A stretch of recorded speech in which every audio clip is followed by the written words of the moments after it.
ये होना चाहिए। देश में फ्रेश एंड फेयर वोटर का क्या तालिका है वो सबके सामने आना चाहिए। रोहिंग्या वोटर, बांग्लादेशी मुसलमान वोटर, फिर आपका डबल वोटर, इसी आधार पे ही एसआईआर होना यहाँ जरूरी है। ममता बनर्जी को पता है देश में जो राष्ट्रवादी मुसलमान हैं वो उनके पक्ष से हट गया। उनको वोट मैदान में रहना चाहिए, इसलिए देखा कि मथुआ एक फ्री फकट में हो सकता है, इसलिए बार बार मथुआ को हाईलाइट किया जा रहा है। लेकिन मैं पूरे होशो और हवास से ये कहता हूँ, ये होना चाहिए।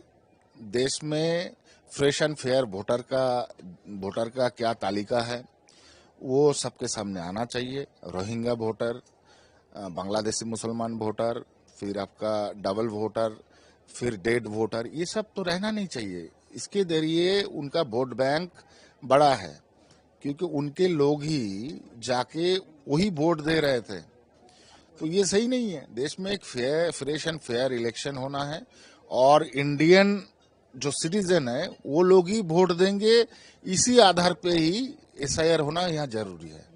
ममता बनर्जी को पता है देश में जो राष्ट्रवादी मुसलमान हैं वो उनके पक्ष से हट गया। अभी क्या करेंगे ये उनको भी पता नहीं, इसीलिए किसी चारा को पकड़ के उनको वोट मैदान में रहना चाहिए। इसलिए देखा कि मथुआ एक फ्री फकट में हो सकता है, इसलिए बार बार मथुआ को हाईलाइट किया जा रहा है। लेकिन मैं पूरे होशो और हवास से ये कहता हूँ कि एक वोट भी टीएमसी को मथुआ से नहीं मिलेगा। ये होनी है, इसको कोई अनहोनी नहीं कर सकते।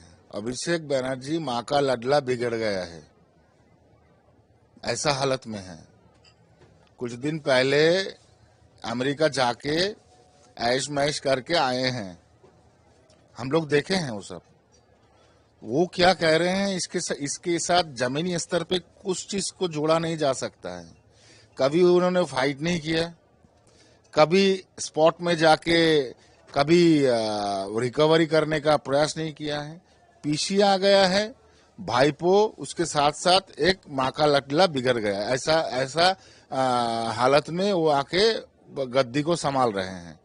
तो इसमें नेता प्रमाणित नहीं होता है, इसमें वास्तव स्थान को प्रमाणित नहीं होता है, वो सब में कुछ नहीं होगा।